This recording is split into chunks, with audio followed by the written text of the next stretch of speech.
Good morning. Our hand today is going to be Jack 10 of Hearts. We are short-handed, playing six opponents, or six at the table right now. Folds around a button who raises to 2.2. I don't have any stats on him, only 8 hands at the table. I'm just going to go with like a 24% raise. This looks good. You know, your Broadways, suited aces, suited connectors, suited one gappers, pocket pairs, that type of stuff. 2.2 might be his standard for playing six-handed. I'm not 100% confident with my six-handed play. So we could say like 6 max. You could see that, I should be 3-betting here. I didn't, I called. So I think that's probably a mistake. I think at this time with Jack 10, I'm thinking I don't know a whole lot about this villain. He could be tight, he could be loose, just don't know. But he is short stacked, and I did take that into account, or I think I took that into account, because if I 3-bet it, I'm 3-betting up to like 10 to 12 big blinds. If he shoves, I don't think I could reasonably call here. So I think when we look at our 3-better call range, we're probably going to start adding in some more of these hands that really can't call if he 3-bets. You're supposed to have 7-6 as like a bluff, which we could. I think we 3-bet and he shoves, we fold, but I think it might play a little bit better just to call here, see what we get. That might be wrong, but that's going to be how I think I play it. It's just something, maybe I need to fix it. Anyways, flop comes down King 10-5. So 2 clubs and a spade. I think that's kind of a neutral board for us. Probably villain has more kings than I do, since I didn't 3-bet. However, you can see out of 270 hands, my 3-bet stat is basically 0. I haven't 3-bet, which is unusual. I think at the second table that I was playing at, I was 3-betting quite a bit more, ISO raising more. But here, I didn't really do a whole lot of 3-bet. So, we look at it, down $1 right now. I think this was near the end of the night. You can see my stats are definitely, looser on the button, real tight in early position. Raise first in, definitely. I mean, you can see I'm not, might be calling. I did have a limp. I guess not. Well, maybe small blind. I think this table started out like short-handed, so I think I had a call from a small blind with pocket pair, which again, I've done that before with I think the exact same hands. I really just need to raise it when we get short-handed. But anyways, I think this is fairly neutral board. Probably helps villain a bit more than me. Yeah, I hit the 10s. I probably hit some 5s from club draws, but I think villain 3 is going to have more kings, because I think a lot of my kings are going to be 3-betting here.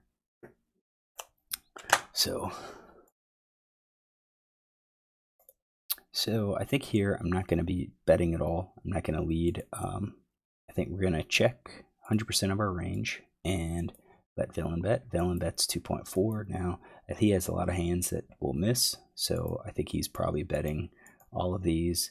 I bet flush draw, open enders. We're going to leave in some gut shots there.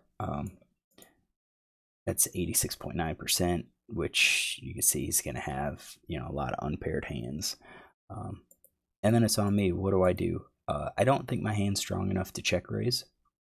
I think if I check raise, I'm going to blow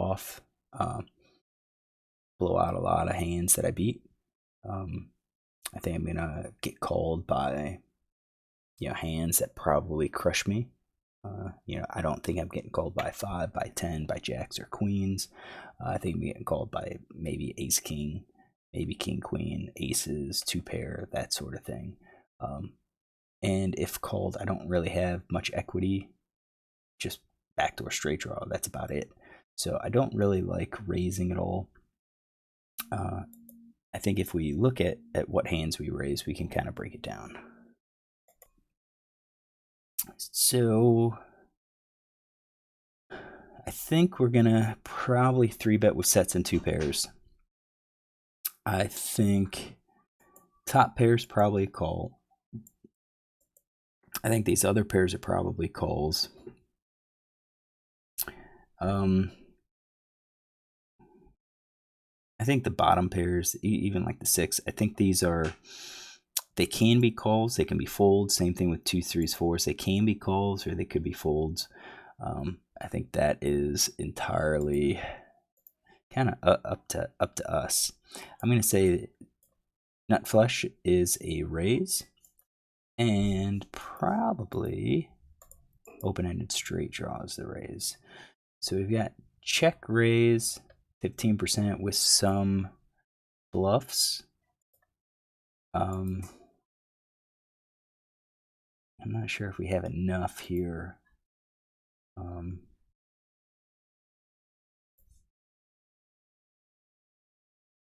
Yeah, probably. We're probably a little bit uneven. Hold on. Let's get rid of those. There we go. That might be a little bit better. All right, so let's finish out the calls. Yes. I think we're calling all of these. This is going to be flush draw. I think we're going to be calling with gut shots. That's better.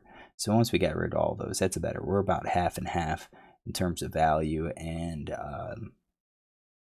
semi bluffs with our check raises. I think we're calling with gut shots and stuff. I don't even think we can call, we're calling with all of our 2-card backdoor flush draws. Right now we're at like 73%. That's probably about right. I think 2-card backdoor flush draws will be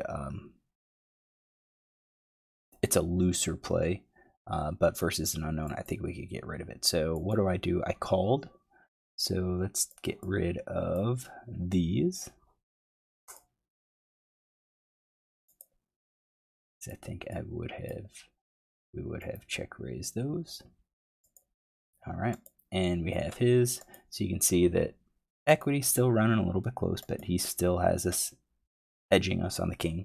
Ace isn't that good for us at all. I think villain has more aces than we do.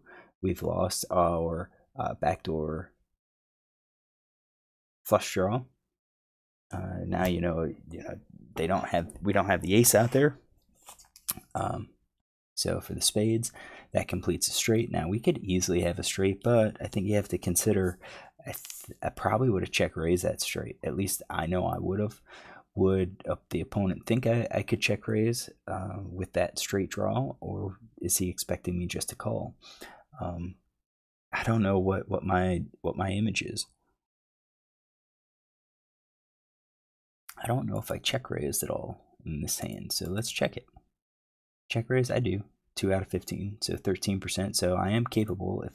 But again, I have 8 hands on him. He has 8 hands on me.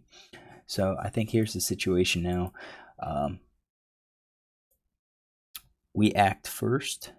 Let's get this ace of spades. Should we be betting at all here? I don't think so. I think the ace helps his range. I would expect, if he improved, I expect him to bet. So I think with the 2 pair, if we bet, he's going to call if he connects, but he's just going to fold some of his junk. Whereas with that ace, it's a favorable card to him. I could see him taking another stab at the pot, hoping that he has, hoping that he's going to improve. So I think I'm checking 100% of my range again. And now villain checks behind, and that's interesting because I don't expect him to check the straight. I don't really expect him to check the set. Maybe he does. Let's give him like 50% chance that he checks the set. Same thing, 2 pair. I think 2 pair would have probably fired again, because with the idea that they can, they can bet, and if they get raised, then they could fold. And if I call, then they check behind on the river, something like that. Top pair's probably a check. No, I'm going to say, again, 50% chance that he's going to do this. I think that's how people play. They've connected. They would have continued betting. Middle pair is going to check. I think those draws are going to check. So something like that. Minus a straight. So I don't think he has a straight since he checked. So at that point, you know, when we look at our range, we have 100% of our range. We're still, again, that ace helped him. So the queen of clubs comes out. That's not that good for us.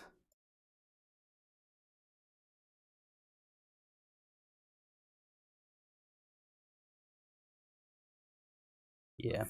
Okay, so queen of clubs comes out. Do we bet? He showed weakness. I think here we bet we're going to be betting quite a few hands and possibly all of our hands here. Because I think we can kind of set the price. We don't want to check and have him bet, you know, 10 big blinds or 20 big blinds, because it's going to put us in a tough spot. You know, he's going to be betting or bluffing. But if we bet, it's going to be just as scary to him when we bet as it is when we check and villain bets. So it's in terms of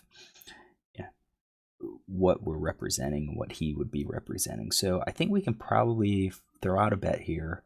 I think we could probably throw out a larger bet. I think that would be consistent with some of our other hands. I think, yeah, I don't like the flush deck out there, but I think we're going to probably be doing that with flush and straight and probably our set and two pair, because I think he could conceivably call with like ace jack, I'm sorry, ace queen, king queen, queen 10. Yeah, he's gonna have jack 10.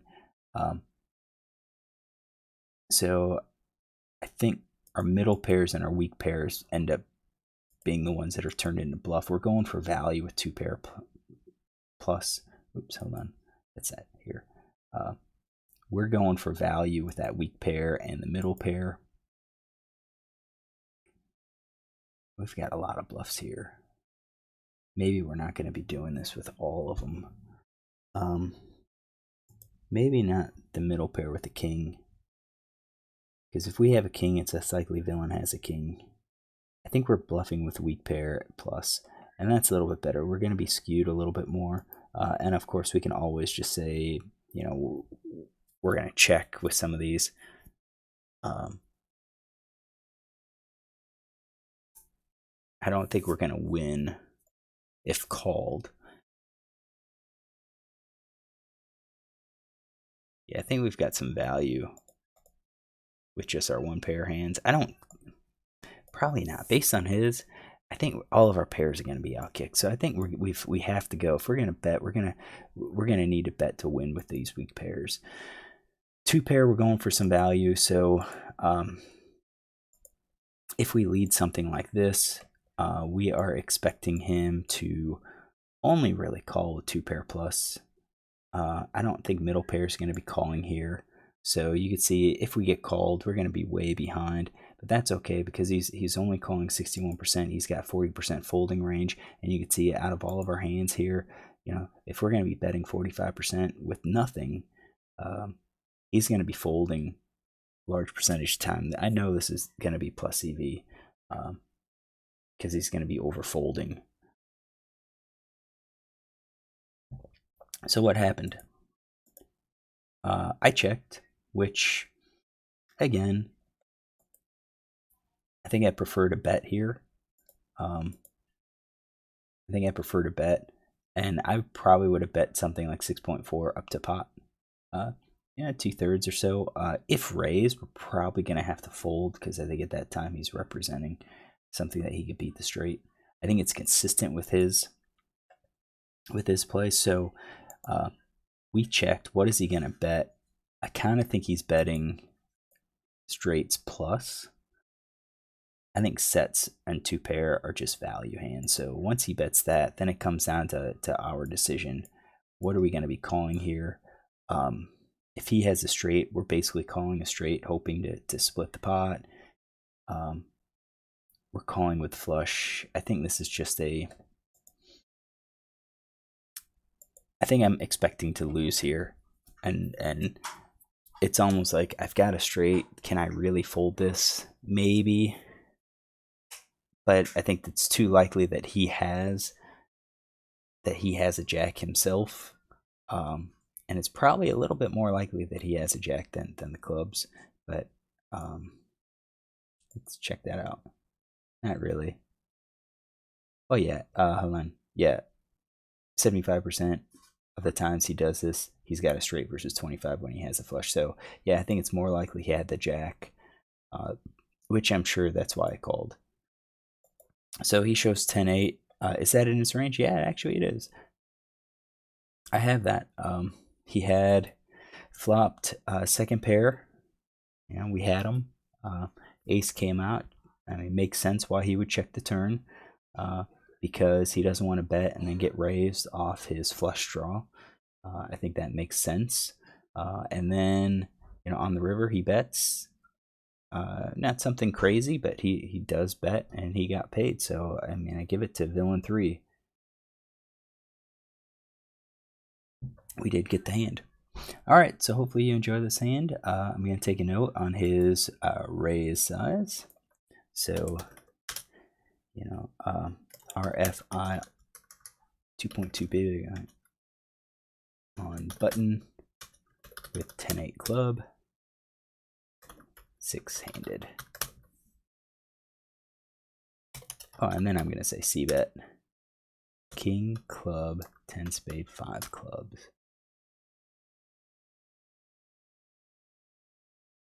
Actually, c-bet, check, bet. Let's get the board here.